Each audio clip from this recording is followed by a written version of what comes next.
everybody. Welcome to Sonic Talk, episode 586, recorded today, Wednesday, the 7th of August, 2019, right in the summer. The sort of pinnacle of summer months. I think this is probably about as summer as we get. It did feel a bit autumnal in the UK last night, but only briefly. As a result, this is the Music Technology Podcast. We talk about things to do with music technology, synthesizers, drum machines, software, the social aspects of music creation, music distribution, live performance, controllerism, software, anything that you'd like, really, that surrounds the business of making and distributing and creating music, mostly electronic music, but pop music, all kinds of music. That kind of thing. I want to say thank you very much to our friends over at Isotope. They're going to be giving away a copy of Neutron 3, which is a very advanced mixing and audio processing software, which will allow you to basically sort of get the bare bones of a mix together using machine learning. It's a really fascinating piece of technology, so do stay tuned for that. They're going to be giving away a copy of Neutron 3 Advanced, which is the swanky one. So we'll say hello to our guests. Our guests are here. We have Mr. Rich Hilton, who is at home in Connecticut after being out on the road for, I don't know, how many months is it now, Rich? Oh, it's not months, it's years. It's been a while. I did. I did unmute it. Nobody's drinking yet. Well, we've been touring in incredible amounts over the recent years, and this year has been the most so far. And mind you, I love it and really enjoy playing shows and meeting people and getting to show this band and this music off to people. I do like that, but I'm also glad to be home. It's always good to come home. Yeah, I can imagine. At least in my life, it is. So have you come home to find that the house has been redecorated in colours you might not have chosen, and the new sofa is a slightly different shade, or everything's been moved around, you know? There's actually a lot that's gone on here, but it was all with my complete and utter knowledge and participation. So things have been going on while I've been away, but everything's good. It's all settling nicely. And I think I may have mentioned in a previous show that I got the Steinway piano here now. So I'm really excited about that. That must be great. Of course, if I didn't mention it, Rich is a studio guy with Nile Rodgers, also on the road with Chic a lot. So he's kind of, been out and about playing music to hundreds of thousands, if not millions of people over the last period of time. So thanks for joining us, Rich. It's a pleasure as ever. Always. And of course, we've got Mr. Gaz Williams as well, who's there in his studio. Is that the I've been son, playing or to is tens that... of people. I've been playing to tens of people, Nick. Woohoo! So, yes. Excellent. Is that what is? What's the question? I didn't. Is that sunlight behind you, or is that the dazzling new video? Yeah, lights? No, sunlight. The sun is coming down. Yeah, well, we haven't got any of that here, not yet. Anyway, maybe we'll get it's all mine. I'm drawing it to me. Gaz, of course, bass player, producer, music technologist, been doing a lot of video stuff, right? Video, all sorts of stuff. Gigging, lots of gigs. Got another one on Saturday. Rocket Gold Star in Blackwood in the Black Sheep. Everyone, honestly, what a cool little underground vibe that is. Come along if you're around. Look at that plug. I've been gigging. I've been doing studio sessions. I've been doing actually working on some instruments as well. So it's been the whole gamut of music technology for me, really. So lots of fun. Ooh, and lots of secret little projects too. Ooh, how exciting. Well, I can't wait to hear more about them as they become available. And and I must say... kudos to your internet provider, because your video quality is highly detailed. So thank you. Yes, beats mine, and I'm actually in the room. I don't know how that works. You see, I've got a cable coming in now, and I've had my hair. This is a hair modifier now, so actually the antenna in the room is actually coming from my hair. So it has got a purpose after all. Excellent. So you get that sort of that special mesh. Brilliant. This week we've got a number of things. I mean, there's been some interesting developments, not necessarily all in the world of brand new synthesizers and whatnot, but I suspect the first one really, this is the video which is from Adam Earlier Neely. this week, a federal jury found that the 2013 Katy Perry hit Dark Horse infringed on the copyright of Christian rapper Flame's 2008 song, Joyful Noise. Now, the two songs don't share the same melody, nor the same chord progression or bass line or drum groove, but they do share a similar synth ostinato, or a repeated melodic fragment that helps support the main melody. We only hear this ostinato in the verses for Dark Horse, but we hear it throughout A Joyful Noise. It's a descending phrase in staccato I think we get to hear it in a bit. This is a really good piece. In the key of A minor, the third degree of the scale, and descends down to the tonic. It sounds like this. Dark Horse's ostinato. So, this is kind of quite big. I mean, it may seem like kind of slightly obscure legalese, but it seems that what's actually happened with this, there's Katy Perry, Dark Horse, which was, as Adam pointed out in that video, she lost the court case, basically, because she was saying, what do you mean, it's nothing like it? And there is a sort of similarity, but it's more of a timbre and concept, which I would say is probably not something that you would normally win a case of. You know, and the thing is that Adam Neely points out that she lost, I think, and her record company lost something like 2.8 million in damages. They had to pay this out to the rapper Flame. And the thrust of this video is, and the general sort of case around it is, they got a musicologist, a chap called, what was his name, Todd Decker, who argued that there were quite a lot of additional similarities. But what that seems to be the case, the timbre of those sounds was completely different. So it's literally the notes and the rhythm of those three notes. The rest of it was all very different. And but because the musicologist was actually quite a smart guy, and I'm paraphrasing here, and the complainant, who I guess is Flame's people, decided they wanted a trial by jury, and the musicologist made a case for the people in the jury. Went, yeah, you're right. And they awarded damages. And now his argument, Adam Neely's argument, and lots of other people are now saying, wait a minute. So we're saying now that some of these things are fair game. So we now can't use these kind of things that may be similar within tracks, but aren't necessarily, the basis of a whole track. It seems to have very much muddied the waters in terms of what you could sue for in terms of copyright infringement and whatnot. And this is a dangerous precedent, because one of the other arguments is they've basically pitted a very smart musicologist guy up against maybe a jury who are maybe not so smart when it comes to music stuff, and they've been convinced by the guy's clever argument. And that seems to be, I don't know whether that's a good or a bad thing, but that seems to be what Adam is sort of talking about, and it's set a very dangerous precedent. I think that was kind of a rough summary. So the point is, sort of now discuss. I'll go to you, Rich, first, because it's your country and your country people who have done this thing. Goodness me, I'm going to have to answer for that. No, you don't. Of course you don't. Of course you don't. But it's an intro, and also this is going to set a precedent, which is a kind of a scary. There have been a few cases recently where it doesn't feel like it's like, okay, well, that is actually a complete rip-off at all, or this just sounds a bit like, and you can make a case by going, see, these notes are the same, and showing a graph, and it's like, there you go, it's a shut and dry case, but it's not, because Adam Neely, I'll just come back before I come back to you again. Adam Neely, in his point, he says, oh yeah, here's the melody. He goes, oh, wait a minute, no, that's not it, that's not Katy Perry, that's Beethoven. Oh, wait a minute, no, that, and he makes the point, those notes and that scale happen in any number of pieces of music, and so it's a very spurious connection, I think. And going back hundreds of years before the example that was cited as the source of the plagiarism, he makes a very convincing case, especially with regard to this one, which to me is open and shut and absurdly reached by. There is no such thing as a jury of your peers in this kind of a thing, because most people don't know what makes music similar or not similar. Most people can't pick out the guitar part, I think. So they don't all listen like we do. We spend our whole lives listening to things and analyzing them and discussing them and figuring out what makes them up and stuff. Most people don't do that. Most people just hear it as a thing, like a bird call or like the air conditioner blowing across the room.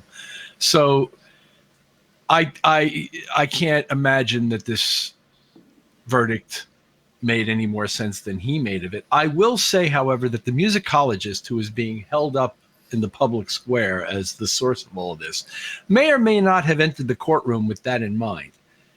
And the lawyers eliciting questioned responses in a certain order can make things seem any number of different ways without his having intended. Now, I don't know the guy, and maybe he did go in wishing for these two to be similar enough to be worthy of a plagiarism lawsuit. I certainly don't think so. And I think the guy who made the video makes a really convincing argument about that. And God help us if the minor scale becomes something that is copyrightable and therefore infringement worthy, because, then what? Well, then we might as well just quit and do something else anyway, which is... Yeah, and the curious thing is, I mean, it's not like it's the entire rhythm section. It's not like it's the top line melody. It's a hook in the background that actually owes much more in similarity, certainly in Katy Perry's version, to Art of Noise. Because in the Flame Dark Horse thing, it's assaulting. It's not even the same sound. Have pulsed quarter note minor tonality starting from the third and stepping down to the tonic. I mean, it's all through the history of music. Sure. You can't even point to the beginning of that. I don't think, and I don't think it'd be worthwhile to do so. It's not the essence of the song. The songs are in no way similar. And it's pretty outrageous. There was Your Honor. Yeah. Well, there's a great quote. But there's a Texas-based quote. There was an article on where was it? It was I think it was The Independent. Katy Perry got robbed by a musically ignorant jury, is a quote from a guy called Paul Croteau, which I mean I can see it's easy to start getting uppity and laying blame, but the point is there's that if you're going to be setting legal precedents for future prosecutions, because as we know, law in this instance tends to work on precedent, and this is a precedent-setting case. That's the thing that's kind of scary. So, it's worth a beard stroke, eh? Mr. Decker, Lucifer here. May I have a little word with you?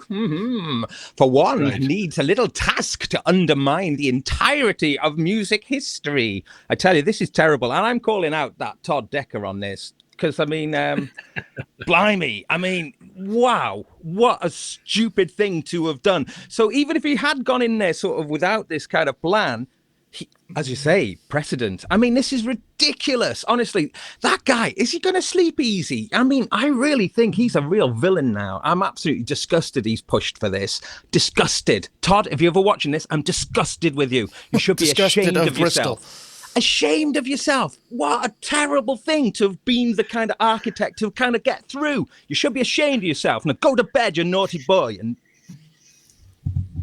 it's interesting. I take your point. What's also interesting is specifically Adam Neely states in the case that in his expert testimony, in the text of it, he said there was a timbral similarity, and that's just absolutely not the case. They're just completely different sounds. There was a rhythmic similarity, but certainly not timbral at all, I would say. And a tonal similarity to that one part, but not the overriding composition in any way that I could hear. I mean, I'm not that familiar with these two compositions. It's kind of like I know. It's kind of like what they've done is actually kind of soloed a track and going, see those two little parts, they're the same. So that means it's the same. I mean, that's essentially how much that opens the door to all.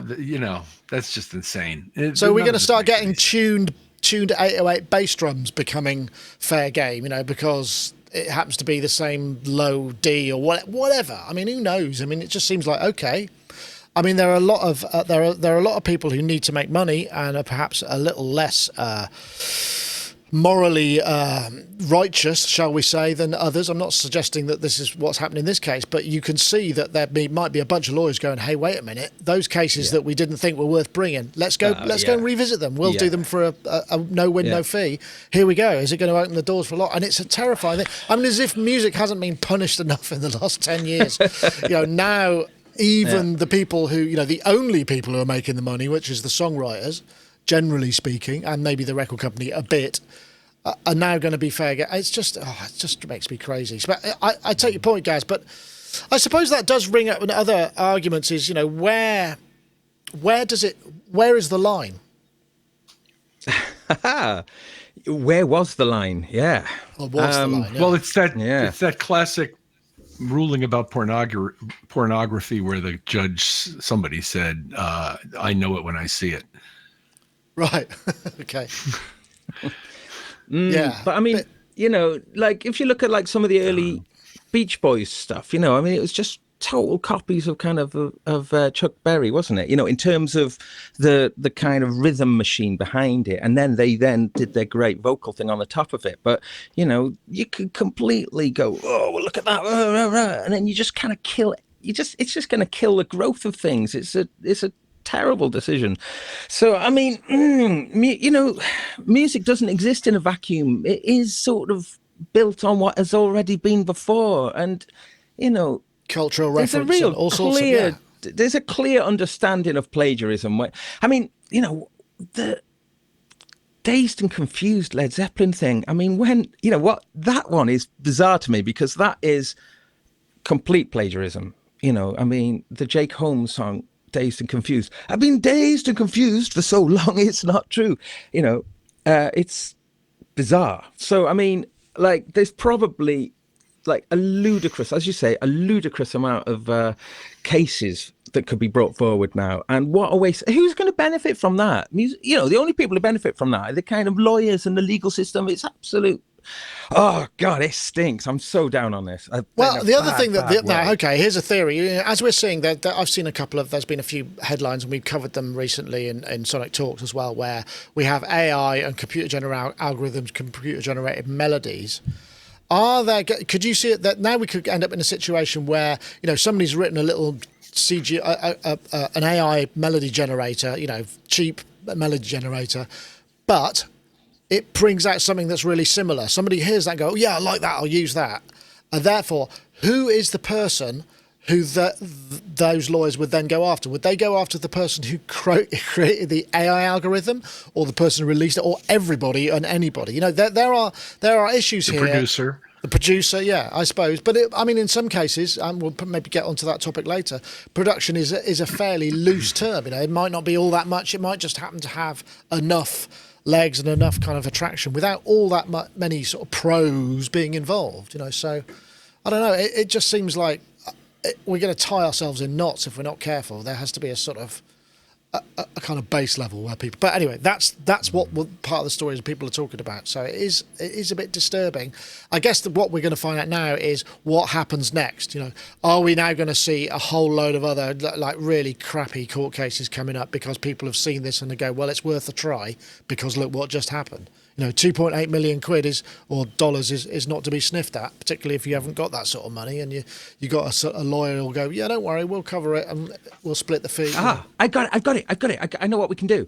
If we all just do loads of just really blatant, just sample things, just directly, just loads and loads of people, and just flood, just create, just tons, just keep putting them out there every day, just like a mass appeal, just loads of musicians around the world, just completely flood things with just complete rip-offs, and then they'll have their work cut out there and just sifting through it all, just like they'll just go, oh.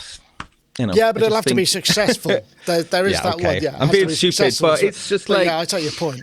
Yeah, but I mean, we need to find a way to sort of stop this, though, because I can see this as a threat to creativity. So there needs to be a lot of people speaking out about this. There needs to be maybe like a campaign to sort of turn this one around or something. Just go, look, no, this isn't acceptable. This isn't acceptable. It really is a very, very powerful thing for musicians to fight against. Like, I don't know creativity. There isn't. I don't. There's a mechanism for that to happen because it's a case between two independent entities, isn't it? I don't know. One could theoretically appeal. I think. I don't think it's above the appeal process. This thing, plagiarism suits. We also. I don't know. It's hard to talk about lawsuits when either A, you weren't there, or B, you didn't hear the whole thing. So whether or not Decker spoke out deliberately in favor of comparing these two pieces of music favorably or not, his testimony was used to make it seem as such. And I don't know. And you don't know. Yeah. Is what I'm saying. That's true. And, that's a fair point. And also whether or not this thing, I mean, I can't imagine a scenario where these two are deemed to be worthy of plagiarism relationship, but law cases are often decided on the basis of stuff that's not obvious to us, and the headline never tells you what that is. So I'm not defending the verdict. I think it's ridiculous and I think the man makes a very good case in the video for that, but I just don't, there's a lot I don't know, including Decker's participation Yeah. and Okay. how that affected it. But I do know that the way it was decided makes no sense to me on the face of the evidence that this guy presented. Well, in the chat room, Lady Aptitude said that the Robin Thicke case was also failed on appeal, and that was the I've forgotten what the name of the song was, but him and that other guy, Marvin Gaye. Marvin Gaye. Yeah. But they had to give, didn't they have to give 100% of the publishing? Was it Pharrell Williams Yeah, Pharrell Williams. That's right. and Robin Thicke? Yeah. At contention there. Yeah, that's right. Yeah, and that was a styled. That It was was kind like- of a tuned percussion rhythmic thing, wasn't it? More than anything else, as far as I remember. But yeah, I'm not having too much of the. I'm not going to get too much of the details because I really don't know what I'm talking about. But that was considered to be a case that was borderline and then failed on appeal. So obviously there was but I think there was also an element of this kind of good versus bad scenario, and I don't really know how that happened. And Pharrell Williams is a very popular guy. I'm not sure whether Robin Thicke was as popular a person, and I think there was a sort of certain amount of. It felt like there was a certain amount of political stuff going on that wasn't just in the legal domain, but. I don't know. I don't know. Anyway, let's. I performed it once with Pharrell Williams, though. Oh, really? Cool. Yeah. That was Let's fun. change the subject. Let's get into a good place now. Yeah, I think we should. Yeah. All right. Well, actually, let's say let's go to a good place first by let's do our isotope thing because then we can get that into the first third of the show. So we want to tell you about Neutron 3 to mix. and the Bring competition. your of workflow course. into the 21st century with 8 modern Comes mixing shortly tools, after this. all at your fingertips in one mothership plugin.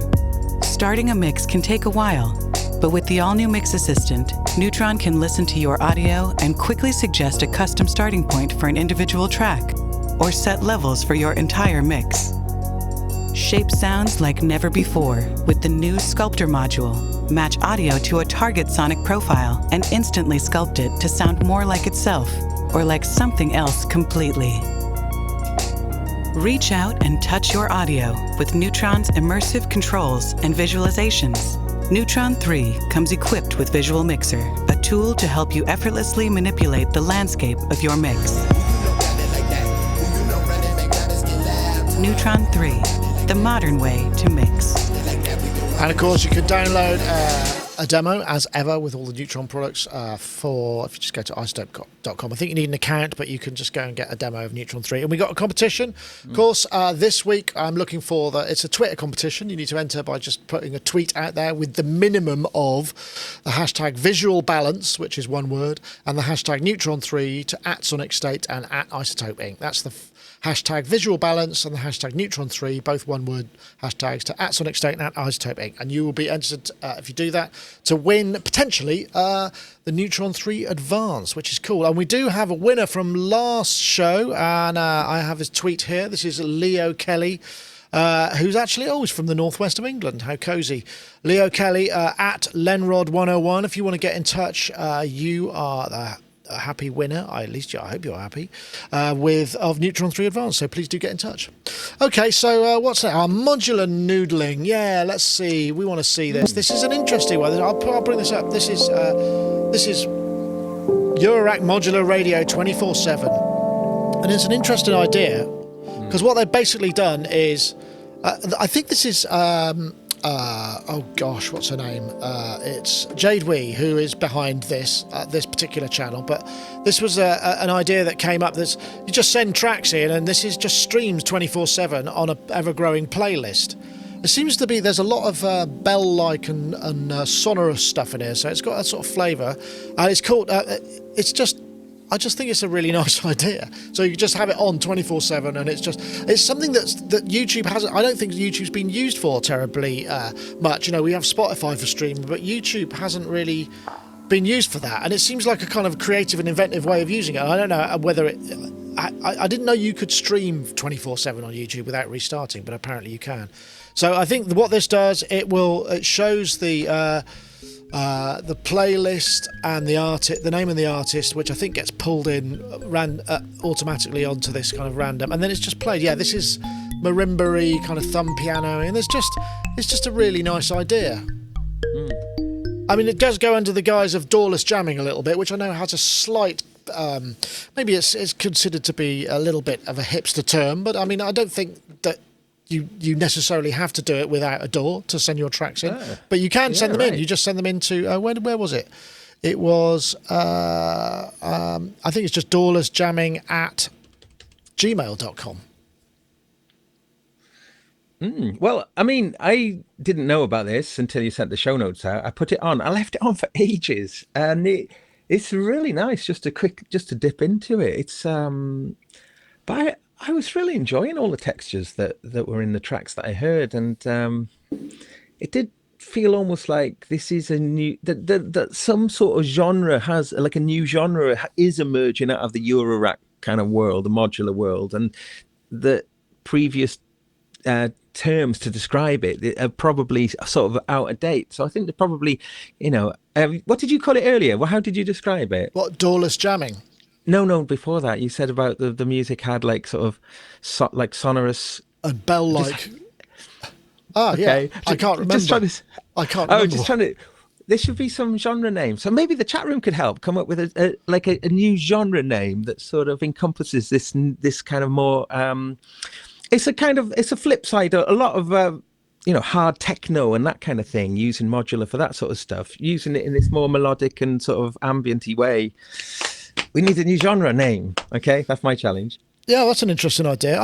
Apparently, I am way behind the times because there's actually quite a lot of 24/7 YouTube radio streaming, lo-fi hip-hop stuff, all kinds of things. So I've missed out on this, and I do beg your pardon. I thought it looked like a sort of new thing, but I guess it's not. But it's just an interesting usage of that. And the idea that you can be streaming all this stuff and create your own Things. way of bringing a playlist point to, a point of contact, I suppose, without having to get into the whole concept of radio. I know, Rich, did you get a chance to listen to any of this stuff? It's quite gentle and sort of pleasant on the ear. It's not non-intrusive. It is very gentle and it's very pleasant, and I enjoyed it as much as it goes. Let's put it this way: it's better than the stuff the masseuse usually puts on. Okay. So So maybe the genre is massage music. And this is sort of the Eurorack version of massage music.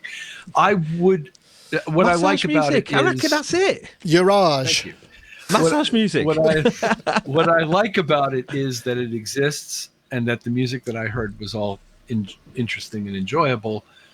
What I felt was lacking was any real variety. And about a half hour, and it all had felt like one giant soothing wash to me. And there was not enough memorable about it to make me want to go there for a purpose built listening session. Whereas if it were taking place while somebody was massaging me, I'd be quite happy about that. You're right though. It's interesting, isn't it? I mean, and I think that's one of the nature, because generative music tends to either have kind of, fixed point looping things on cycles going against each other. That you don't generally have a melodic theme that is an A section and a B section as so much. I would suggest that the music of Steve Reich and Philip Glass in particular as the two most famous proponents, but a whole lot of people from that sort of era and school, had a sort of evolving quality that did feature melodic elements that would develop, even though it was just sort of quietly pulsing at you for 15 or 20 minutes. Oh, yeah. There was a lot of motion and evolution throughout the piece. But I didn't necessarily hear that kind of calculated progression in these things. And I think part of that has to do with the limitations of trying to create complete pieces of music in real time on a modular rig. Yeah. That's what I was meaning. It's the technology that is the limiting factor of the compositional elements. You can't do as much as Steve Wright or systems music. It doesn't have to be this peaceful lullaby sort of environment. No, it could be a combination. There could be harshness. You could be a string quartet realized in some form of mod. It could be anything, and it sort of isn't. It's one thing, and that's one good thing. And I give everybody credit because everything I heard was good. I just like to hear more things. Yeah. Okay. Well, the chat room seems to be riffing on the idea of a new concept. So if somebody can kind of maybe create a list of all the terms that were thrown in there. We could maybe we could publish some sort of word cloud. Chilbient. Chilbient. Chilbient. I think I've heard that before somewhere. Oh, you've heard that before. I I think quite so. like massage though, just on its own. Massage. Oh man, I've just laid down a couple of massage tracks. It's Maybe. it's got something about it. Maybe more, or maybe it's sort of like it alludes to massage parlours, which are quite different in the UK. Yeah, there is a quite different. Yeah, but you met Jade Wee, didn't you? Wasn't she at Yeah, the I do. Yeah, at the She's like, the look, the I Toman got the thing? t-shirt. I got the t-shirt on. Yeah, coincidentally, yes, she was. She was, and her channel was Doorless Jamming as well. So, and she's great. Yeah, she's really kind of, she's like a, I was really impressed with her as a person, because she's sort of working single mother. No, I don't think she's a single mother, but she's a mother, just working and getting. She's really organised, and I was super impressed with her work ethic. She's a super cool person and really positive. So that's great, because that Toman thing is really nice, because it has actually created like a little bit of a new community, of which she and myself are part of, which is really, really nice. And there's a lot of sorry, I'm going off topic now, but just when you mentioned that really nice group of people, and I feel so privileged to be part of it, as I do being part of this world as well. It's such a pleasure. And when we go out and do these things and people come up, and I really feel so proud to be part of this group of people. Thank you so much for inviting me in. Bless you. Bless you guys. Yeah. It wouldn't be the same without you lot, though. I mean, I'm just an email address in the whole process. I know you're not. Blimey. Right. Should we get on to a little bit? There's some more good news as well. Where was it? There was. I just thought I'd throw this one out there. There's one of these crazy summer deals. Don't normally do topics about this, but as they're friends of Isotope, Iris 2, you get a free copy of Iris 2. You buy any plugin from Plugin Boutique, and that's even like something for £5, and you get a copy of Iris 2.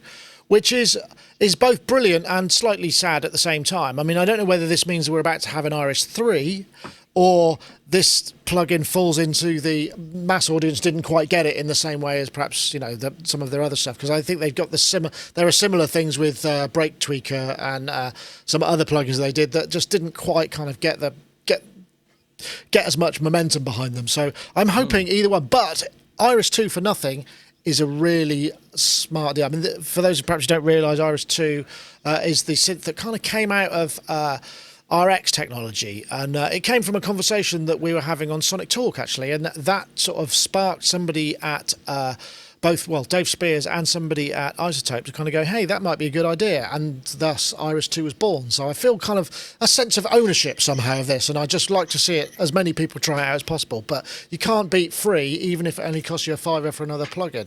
I don't know. Does anyone know anything? Do you know if there's if we're expecting another version of Iris, or whether it was just a concept slightly too far for us mortals to handle?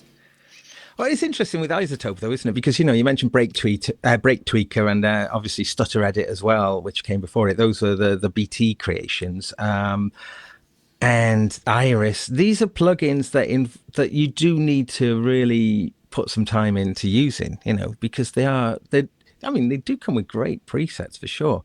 But in terms of really getting into them, you have to put a lot of time into them. So, and then that's no bad thing in terms of they really facilitate the most incredible, crazy ideas. One of the things that they did with Iris 2, though, was to bring in like a much more sort of standard synth element that you could easily, just so you had like a kind of waves of, that's right, waveforms, so some like a more kind of standard place to be able to then use the more esoteric and crazier parts of the synth. I mean, but just to it's probably a good idea to remind people a bit about Iris 2, because obviously based on RX technology, you're able to sort of bring in your own samples and then using essentially lassos, Photoshoppy types. Just pick you can the just select areas. And if you put in a really busy sound, or complete mixes is a really interesting one, and just do things within it. I mean, it still sounds like the future when you mess around with it. It really is pretty incredible stuff. I'd love to see an Iris 3. But I was thinking, it was curious with that Isotope, though, because their Spire recorder, seeks to go the opposite way to this kind of stuff, in that like it tries to be the most simple device for recording possible too. So I find it quite interesting that company can kind of do both amazing parts, really, provide something simple, provide something super, sophisticated. But just back, great. I know we do get sponsored by Isotope on this show here, but one of the greatest companies ever for innovative and brilliant software. Just always mind-blowing stuff, really. Perhaps it like you mentioned, though, you think that possibly that this is still something people haven't fully I think not. Yeah, I mean, exploited and we've talked about this to- before. I know. I mean, Rich, we've talked about this a lot, haven't we? The kind of idea that we're all sort of expecting the industry to come up with these grand new concepts and keep us all kind of fired up. And it's like, why is everything the same? And then when we get something that's radically different, we sort of can't handle it. It's a classic example. Well, I hope this isn't a harbinger of them getting out of the music creation business and focusing solely on the music modification business. I think Iris is a wonderful product. I love it. There's nothing else that does what it does, and it mixes really well with other synths and cuts through them very effectively. It's almost like the ultimate wavetable in a way. It's because everything, life is your wavetable, and you can do pretty much anything you want with it. And I think it's wonderful. I hope this isn't a harbinger. I was, like you, simultaneously pleased and saddened when I saw this, because it basically means they're giving it away now. And I hope that means that something else is coming down the pike. I like this product a lot. I'd hate to see them abandon it. They did once, but they had a T-Pain plug-in. It was a pitch, it was a hard auto-tuney kind of pitch thing, and they basically abandoned it after a couple of years. I hope they don't do that with this. I like using it. Well, I guess it's a great synth. This is version 2, and I suppose the thing is, what you're probably going to get, you're going to get people coming and get this, and they will have to have an Isotope account, which means that Isotope will suddenly get a large number of people, or an influx of people who are interested in virtual instruments that they will presumably know are, because they've signed up to get a copy of Iris, and that means that they can gauge how many people will be interested in the version 3, and they can do a direct sell of that. So, I mean, in terms of marketing, if they've already made their money back and it's all fine and it's not a harbinger of doom, it's just maybe a kind of little bump so that when the next thing comes out, they can hit a bigger group of people. Maybe that's what's going on, and that's what I'd like to think.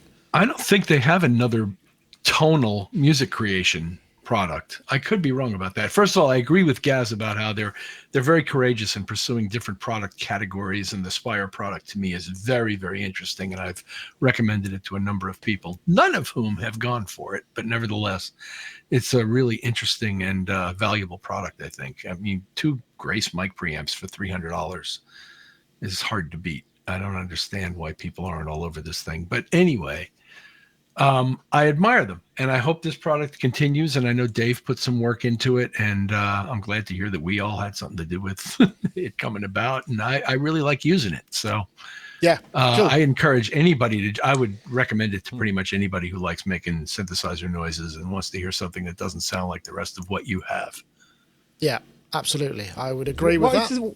What is the thing though, Nick, with it though? Because it's with Plugin Boutique, is it? Is it how do people get it?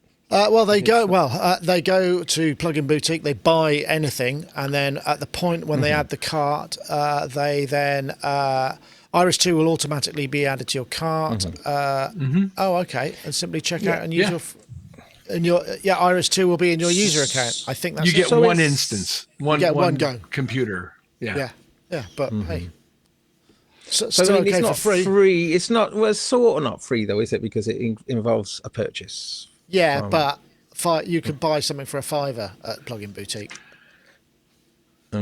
So practically, you can do. I mean, or £4.76. No, even. it makes everyone sense should for go both and do companies. it. Yeah, It makes sense for both companies as a promotion anyway. I don't know Plugin Boutique, and I don't think I have any other products, but this all makes sense business wise, and well, they're all part. They're all part great. of the. They're all part of the kind of Loopmaster empire. But So yeah. This $29 plugin thing though that Waves have been pushing a lot of. Eventide are doing now, aren't they? With $29 Eventide plugins. Oh, right. Okay. Everybody's doing it because they have to. $29. It's crazy. Yeah, I mean, it's a garage sale. Everything, and the small companies have to struggle to maintain stuff. Like they have to build $7,000 hardware boxes instead. Yeah, well, no, that's it. I mean, I suppose the thing is, summer is always a kind of crazy period for software reductions and whatnot. I mean, we know Sound Toys do big sales, and there's not just the big guys. Actually, I think it's specifically $29. Sorry, Nick. Yeah, well, I suspect actually the reason it's $29 is because once you take the credit card processing fee off, and whoever gets the percentage of whatever it is that you owe to the developer, that leaves enough money to make it worthwhile processing the amount of money. It's kind of simple as that, because the processing fee is going to be probably a couple of bucks. Maybe the split with the developer might be, I don't know, 35, 40%. I have no idea, and the vendor, whoever. So there's once everybody's had their bit of the pie, is there any left? But maybe, but possibly there is the thing is maybe they sell just so many more at that price than they would at full price that it does become a better business model. Maybe. Well, they've been very aggressive in that pursuit, Waves has, and it has driven down a lot of other people's prices because you just can't compete without being price competitive. Yeah. Incidentally, I just reviewed the Waves NX Abbey Road plugin. I've literally just got notes back when I sent it off to make sure I hadn't made a fool of myself while I was discussing it. That'll be coming out sometime soon. That's a really interesting. I tell you what, I spent quite a lot of time. You're talking about the Studio 3 thing? The Studio 3, Abbey Road Studio 3 thing. I spent quite a lot of time here. I was sitting here with my headphones, and I turn around and look back and I go, that's coming out of those speakers. And it's like, oh, wait, no, it's not. I've got my headphones on. It's really, really good. I mean, really accurate. Waves NX stuff. It's quite impressive. I did it with the webcam and with the thing. It's a very interesting. And at one point, because you hear all the early reflections and the psychoacoustic stuff when you turn. And when you solo a bass drum, that's when it's really interesting, because you hear it in the headphones and it's a bass drum, and then when you solo it, it's like, geez, that's a bass drum in a room. I mean, it's really, and then somehow it feels easier to get some of those EQ decisions right, because you're hearing it in a sort of acoustic space. It's quite context. It's quite fascinating. Although I think what you actually need to have a pair of speakers in front of you for it to work properly, because otherwise it's too weird. You need some sort of visual cues to reinforce what your brain is being kind of. Kind of, so they should come with like a kind of little cardboard cutout that you can sort of stick to the side of your laptop or your monitors. So I would suggest. But that's coming up soon. There's I thought this was Nick, fun. one thing. Oh yeah, sorry. One thing on what you were just saying about though.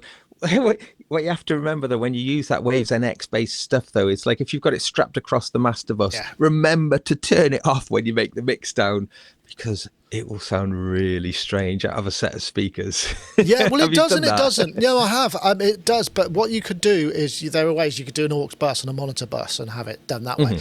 But what I came up with the idea of is you could set up some really radical spinning room stuff and process individual tracks through that. So if you want a synth to be moving around like a lead sound that's sort of not quite circular pattern but quite interesting. Oh wow. You bounce it through that and you process that and you have that in your mix as a track, so as part of the mix, and so you get this weird movement. Idea.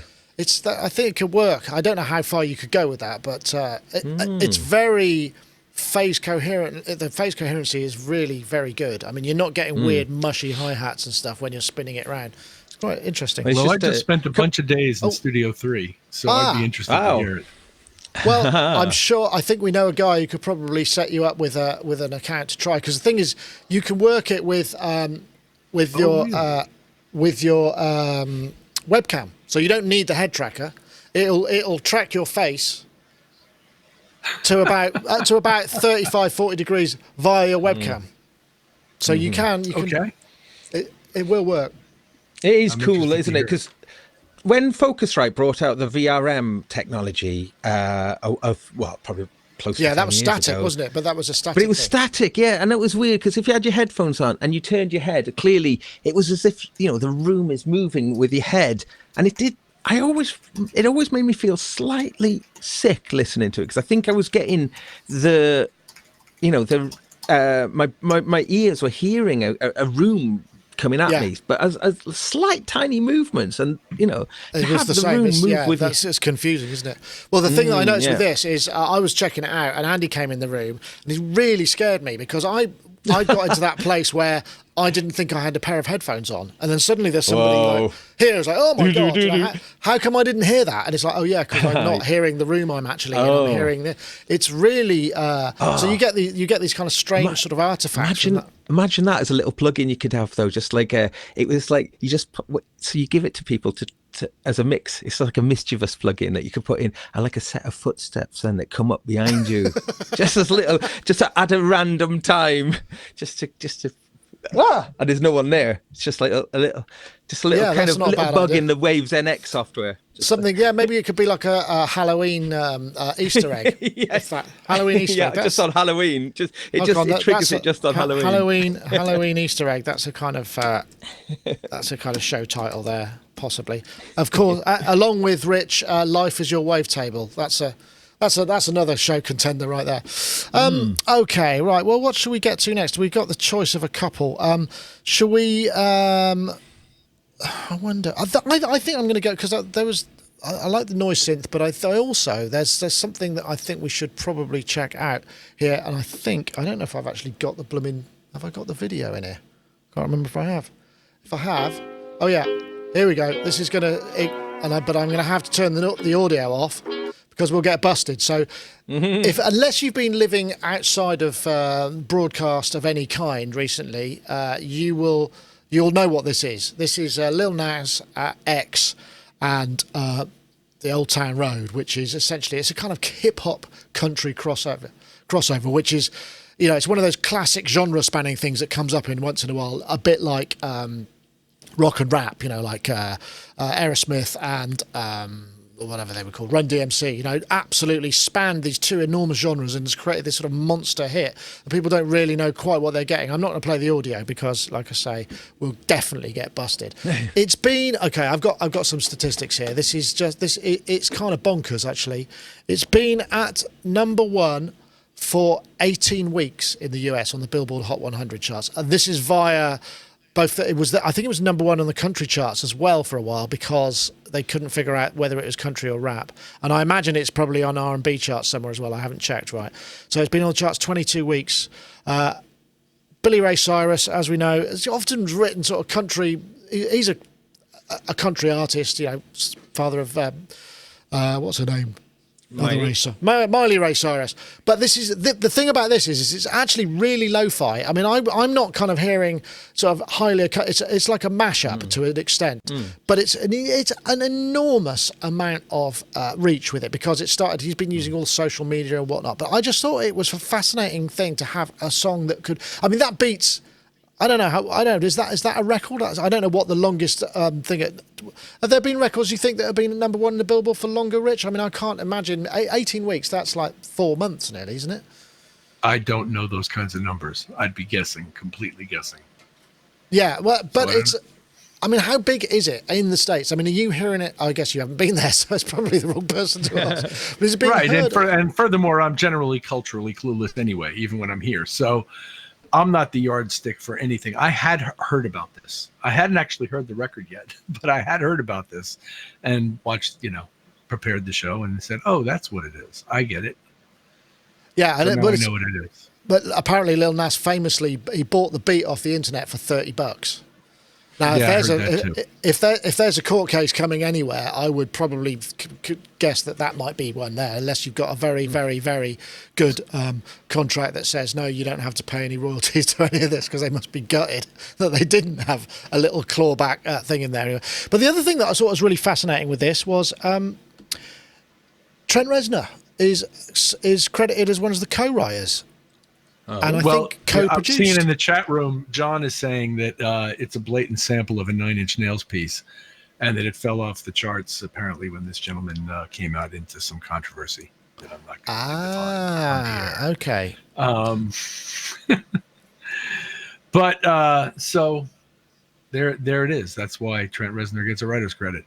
Wow. Okay. Well, that would be a great Christmas present, wouldn't it? 18 weeks at number one with all of the remixes and all of the social media, and all of the streams, and you get, even a kind of point, half a point has got to be worth a couple of houses. But it's a fascinating phenomenon, though, isn't it? Because it's really pushing the whole social media and the way that artists and music is essentially, you're familiar with it before you know it's available in the charts. So therefore, when you hear it, you go, "Oh, I like this one." Maybe you do, maybe you don't. Maybe it's just because you're familiar. But he's done a fantastic job with the social streaming and the awareness of it. Gosh, yes. But I mean, ultimately though, it's a song that it's a song, isn't it? It is a song. It's not just a sort of. There is a song in there that you could sing along to. And, the way that trap music's been dominating the charts, and a lot of that is sort of, you can sing bits of it, but you can't really necessarily sing it in the same way as you could maybe sing along to this one. So possibly people have been a little bit starved of a real sing-alongy sort of song that still connects within the current genres and styles, And I think that's quite possibly a big part of why it's been such a massive hit record. And also obviously the mixing, the blurring of the ideas of these strict genre, because when I heard it, I kind of thought, is it a country song, is it a rap? It just sounded like a pop song to me, really. And a decent pop song as well. I don't think it's dreadful by any stretch, and in fact it makes me think about the kind of runaway success of Gangnam Style, when that came out, and it was a very skillfully made track, that one was. But also it was a song, and you could see people actually cover it on acoustic guitars and stuff, and kind of go, oh, okay. So maybe we'll see a little bit more of a return to more sort of song form, slightly, if you know what I'm saying. Based on that's possible. The success of this. It's interesting. I mean, because the other thing, this wasn't a topic, but Loop Masters just bought the Beatport Sounds sub business, so it makes complete sense. They'll be selling kind of kicks and sample packs or whatever. And I went over there and I just had a poke around. And then I was in a restaurant the other day, and every single beat is like a bouncy house beat with a kind of kick on the floor and the slightly kind of triply swung hi-hats. And it's literally superimpose any song, any melody on that beat, and you've kind of got a contemporary piece of music. And it's almost always all at the same tempo, and it's just kind of it feels so generic. It's almost becoming. It's almost becoming. It's like I can't hear it unless it's got that beat, but also I can't hear it because it's got that beat, and it's exactly the same as everything else that I'm hearing. It's really interesting. I listened to the top 10, the Billboard top 10 for a project that I'm working on. And I mean, that took some doing, if I'm honest. But Billie Eilish stood out in that top 10, like unbelievably, like a proper, decent quality pop artist. Stood out in a remarkable way. And I'd seen there'd been a lot of hype around it, but I hadn't really sort of paid much attention to it until I did that particular thing. And I was like, oh, okay, this is interesting. Someone... Yeah, because she's really young, isn't she? And I think her brother does the production, and it's all like sort of done in the bedroom, kind of. I think. I mean, I don't know entirely, but or maybe that's how they started. But it's two bedrooms. Yeah, 2 bedrooms. Yeah, they each have a bedroom in which they work, and then they kind of pass. Oh, cool! Back and forth. That's how they did it. Apparently. Well, according to the interview I saw. Okay. Yes, I actually know something about this. Wow, that's interesting.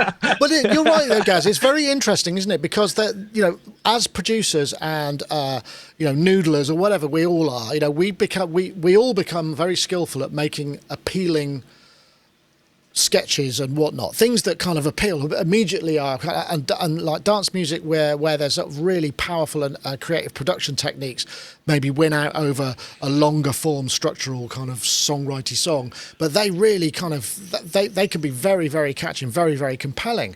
But there comes a point where if that's all there is, that when somebody can actually write a decent song and has a slightly contemporary feel, that that really shines out because they've got that skill as well. So we must get this oscillation because I don't remember, there was a topic a while back where it was a track by a guy called Zed, and I was saying this is the most amazing production. It's so full of brilliant ideas and fantastic kind of riffs and concepts and stuff, but the actual, the thing that you couldn't sit down and hum it, but it was a brilliant piece of excitingly produced dance pop, which is kind of what we sort of almost need to hear. And that takes me back a little bit back to what I was listening to on the demos for these loop packs that I was listening to on Sounds, Beatport Sounds, was tempo. The beat was exactly the same, and there were just these interchangeable bass lines of riffs going over the beat, and it almost sounded like what you're already hearing in clubs and what you're hearing in it was sort of ready-made. There was very little else you need to do to that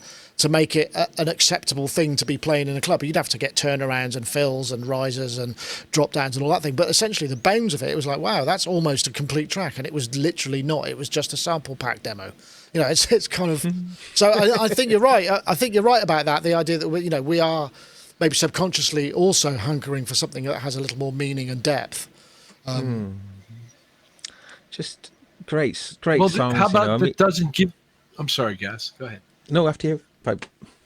I said, how about something that doesn't sound like it was intentionally seeking to sound like something else? Yeah.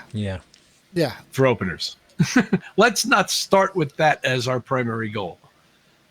Yeah, well, I if it suppose ends up sounding like something else, well, okay. But, why is that? I don't know. Why? When how often do you meet somebody in the street and think, I really want to be just like that person? I just none of that sort of thinking makes sense to me, whether it's musical or life. Well, it's success, but it's about success, isn't it? You see something successful, you try and emulate the success through what elements you think. It won't work if you do what they do. It won't work. It's not because of what you did. It's because of who you are that you're successful. You and I will go to completely different ends to achieve very, very good results, each of which will sound like, yours will sound like you and mine will sound like me. If I tried to do what you do, I couldn't do it. And if you tried to do what I do, you couldn't do it. It's very personal creation to me. I don't think that it's about method. I think it's about who you are when you're doing it. I would agree with that, but I think this sort of also comes back to a wider concept of the commodification of music, where it's become just a thing that you have. It's not something that you pay. You're not paying a deep attention to it. So the things that have to catch your attention are smaller elements. You haven't got time to take the whole thing in, but if you find that kind of really irritating crazy frog riff, you go, oh, I know what that is. What's that? That'll catch your attention. Or if you have a siren on, I mean, that I suppose that's that, but that's a whole other kettle of fish, I think so.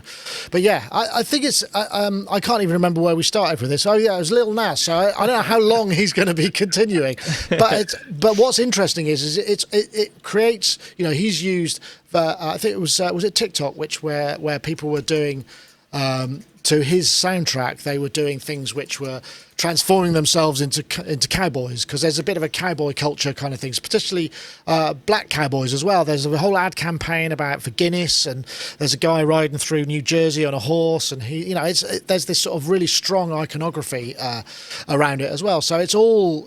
I guess it's all about reading that and knowing how to make the most of it, which is it's beyond most of us, but. Fair play to him. I mean, and you listen to the vocal. He's a terrible singer. I mean, he really can't sing. But not only that, the vocal's not particularly well recorded or anything. It's really interesting. It's very low. Yeah. It's a very lo-fi thing against the sort of the strong Nashville kind of side of things with what's his name, Billy Ray Cyrus. Which is. Yeah, so really interesting juxtaposition. Anyway, we could probably go on about this for ages and it wouldn't get us anywhere. So I think we're probably at the end of our set of topics. We managed to make it through. I appreciate your contributions, guys. I thank you very much. I suppose before we go, we should probably just say again, thank you for. Let me see if I can find my mouse. to Isotope. If you want to win a copy of Neutron 3, which is the advanced version, we're looking for the hashtag Visual Balance and the hashtag Neutron 3 to @SonicState and @Isotope Inc. That's on Twitter, that particular competition. So if you just tweet that, but there's plenty of other characters in there. Tweet something else as well. It always makes it a bit more interesting. And I know they observe it. So yeah, that's what we're looking for, to enter the competition to win a copy of Neutron 3 for next week. But as for this week, I think that's probably us done. So, Rich, thank you very much for taking time out of your jet lag recovery program to join us. And I don't know, you may be going to bed now. Who knows? I mean, who knows where your body clock's at? I'm going to work. You're going to work. That's right. Okay. So where are you in the sleep cycle? Is it like waking up, going to bed really late, or going to bed really early and waking up really early? How are you? Or are you just not? It's just whatever. I'm up at 3 a.m. done every day so far. Wow. Okay. Is it light then? Yeah. It's not. Well, light. because it's 8 a.m. where you are, which is, I would have been up for an hour by then, if I was where you are. So, and I had been where you are until a couple of days ago. So, third day in is tough jet lag. Days 3 and 4, I think, are the hardest jet lag days, no matter where you're going or where you're coming from. Have you tried? What's the stuff that you can take? Melatonin. Have you tried doing that? Have you tried melatonin? I do not. I never get much of a result from melatonin. I do drink green tea, and I generally don't take things to go to sleep. In fact, I very deliberately don't take things to go to sleep. Yeah, no, me neither. I think it's a bad thing. It's a bad thing to do. Right. No, fair enough. Okay. Well, thank you for joining us, Rich, and I hope your jet lag you get over it quick. And also, Gaz, thank you for joining us too. Much a pleasure to had from you being on. We will no doubt get in touch again soon. We should we'll have you over to do something. We need to shoot something here, I'm sure. It's about time. Well, we've got as well. We've got the rest of. We've got the other parts of the series. The Meet the Makers extras. Yep, to come. that's coming up. We're going to do one this week. Yep.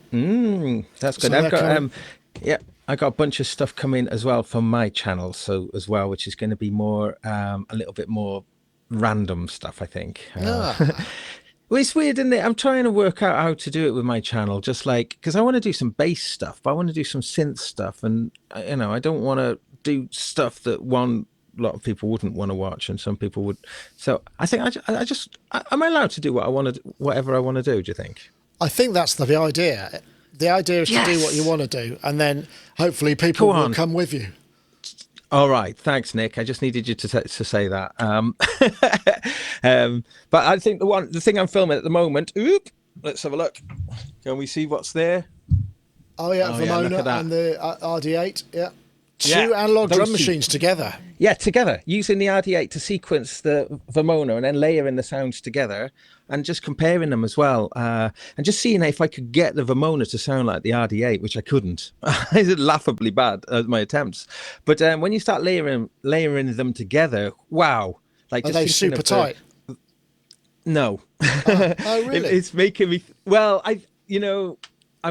when I bought my Vermona, I didn't buy the one with the trigger inputs on there, but like just thinking if I could just have shot some triggers directly into it. It's pretty good. I just noticed it on some things, like with the Vermona, you can turn up these attack elements on most of the channels, which are essentially just like a needle kind of attack, and you can just put like a and there's a little bit of that on some of the RD8 sounds right, so if it's going over MIDI, you're going to get 15, 20 milliseconds. And that's the thing with the needly type attacks. But that's fine though, because you can dial that back on some of them and just rely for that side from the other one.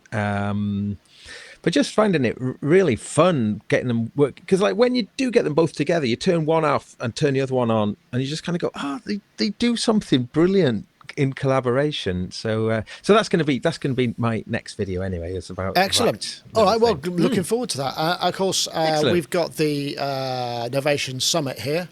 I think I've got it. Yes, there it is, the Novation Summit, and we're going to be reviewing that. And also, I've got the Waves NX coming up, and there's a whole bunch of other things besides.